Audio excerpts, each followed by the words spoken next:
knock on the patient's door, close the curtains for privacy, introduce myself. Hello, my name's Alyssa. I'll be your nurse today. Perform hand hygiene. Please verify your name and date of birth. Ronald DeStefano, 4/5/1963. So the procedure I'm going to do is deep tendon reflexes.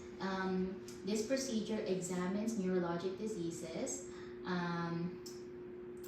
Deep tendon reflexes, we need to check a pregnant woman's reflexes because she may have preeclampsia, and hyperreflexia is what we were checking for. Hyperreflexia is overactive reflex response, while hyporeflexia is absent or diminished responses. And I will measure your deep tendon reflexes by using this hammer. And before I forget, a pregnant woman may be on magnesium sulfate, and magnesium sulfate is used to prevent seizures. And if we need to check the deep tendon reflexes while the pregnant woman is on magnesium sulfate in case we need to start her on it, or we need to adjust the dose or discontinue the medication. And now I'm going to start with the procedure. First, I need to check your biceps reflex, and the palm should be up and it should be relaxed, and I need to put my thumb on the base of the bicep, and we need to look for upward and the contraction of the bicep. And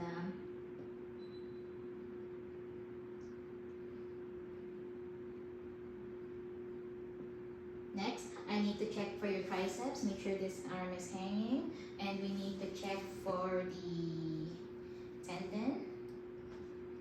the tendon. I will use the broad end of the hammer.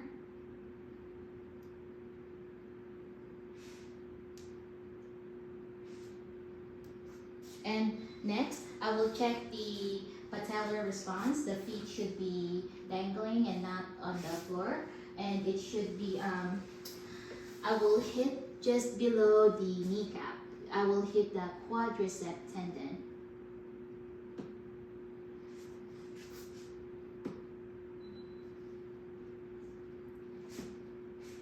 Lastly, I will also check for the Achilles reflex and on the back of the patient's ankle. First, I'm going to flex the patient's foot,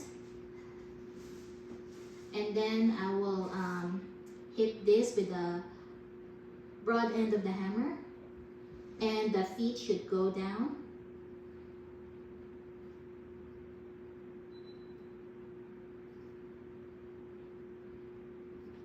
Lastly, I will check for clonus. So first, what I will do is use my non-dominant hand to support the knee, and then I will dorsiflex the patient's foot. If there is no response, that is normal. An abnormal response, then a positive sign for clonus would be if the patient's foot, I dorsiflex it, and if it is shaking or bouncing 3 or 4 times, that is an abnormal response. And make sure the patient is in a comfortable position. I'll perform my hand hygiene. Thank you. That's it.